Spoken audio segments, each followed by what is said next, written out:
Ecology, definitions की बात करते हैं इकोलॉजी की। Ecology is the study of natural environment including the relationship of organism to one and another and their surrounding. Means ecology study है natural environments की, जिसमें animals का आपस में सेल्फ इंटरेक्शन एंड उनके सराउंडिंग्स मीन्स इन्वायरमेंट से interactions. ठीक है, तो इकोलॉजी है स्टडी ऑफ नेचुरल इन्वायरमेंट्स जिसमें ऑर्गेनिज्म का एक दूसरे से इंटररिएक्शंस और सराउंडिंग्स इंटररिएक्शंस करते हैं, तो both organism and surrounding interaction are called ecology. Mainly environments में हम इंक्लूड करते हैं, इन्वायरमेंट बना होता है बायोटिक प्लस एबायोटिक फैक्टर, तो बायोटिक फैक्टर का इंटररिएक्शंस प्लस बायोटिक फैक्टर का एबायोटिक फैक्टर्स इंटररिएक्शन। ठीक है, तो मीन्स ये हुआ कि ecology is the natural study of environment जिसमें ऑर्गेनिज्म का खुद सेल्फ इंटररिएक्शंस एंड उनके सराउंडिंग्स का साथ इंटररिएक्शंस को हम इकोलॉजी में काउंट करते हैं। ये मेनली डेफिनेशन है इकोलॉजी की। इकोलॉजी की ये डेफिनेशन होगी, level of organization that include of the following. अब इसमें कैसे लेवलिंग होती है कि सबसे पहले हम काउंट लेवल की डिवाइन किए गए हैं कोई भी इकोलॉजी में ऑर्गेनाइजेशंस के अकॉर्डिंग। ठीक है, लेवल ऑफ ऑर्गेनाइजेशन के अकॉर्डिंग डिवाइड किए गए हैं। इंडिविजुअल ऑर्गेनिजम्स, पॉपुलेशन, पॉपुलेशन होता है group of individual that belonging to the same species, जो कि आपस में इंटरब्रीडिंग भी कर सकते हैं। ग्रुप ऑफ इंडिविजुअल स्पीसीज जो कि सेम स्पीसीज है और जिनमें इंटरब्रीडिंग होती है वो पॉपुलेशंस में आता है। कम्युनिटी, डिफरेंट पॉपुलेशंस जो कि एक साथ रह रही होती है डिफाइंड एरिया में, different population that live together in a defined area is called a community. ठीक है, तो पहले इंडिविजुअल ऑर्गेनिज्म इकट्ठा होकर पॉपुलेशन बनी, पॉपुलेशन से कम्युनिटी बनी, कम्युनिटी से different community that live in a place together there physical environment.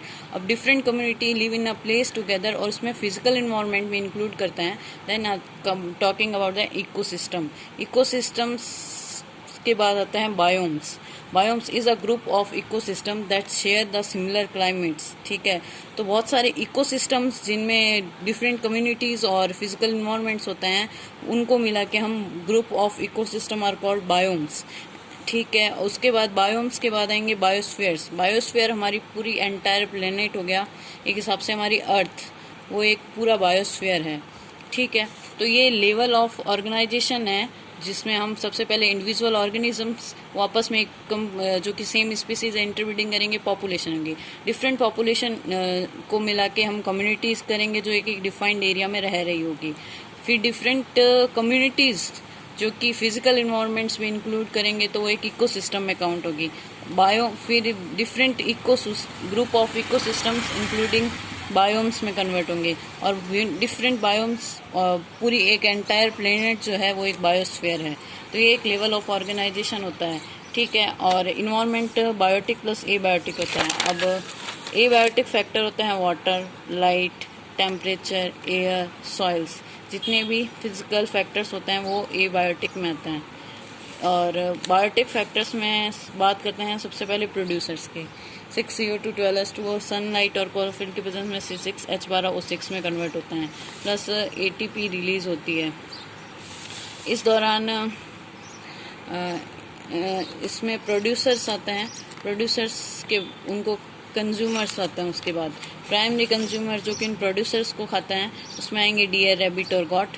फिर आएंगे उन प्राइमरी कंज्यूमर्स को खाने वाले आएंगे सेकेंडरी कंज्यूमर जिसमें स्मॉल फिशेज, वॉल्फ, स्नैक और उनको खाने वाले टर्शरी कंज्यूमर्स जैसे लार्ज फिशेज और बर्ड्स और क्वाटनरी में आएंगे लॉयन, वेल्स और humans. Humans also include in a omnivorous क्योंकि वो सब खा चुके हैं, ह्यूमंस एंड ईगल। ये एबायोटिक फैक्टर्स में आता है। तो general information about their ecology and their level of organisations.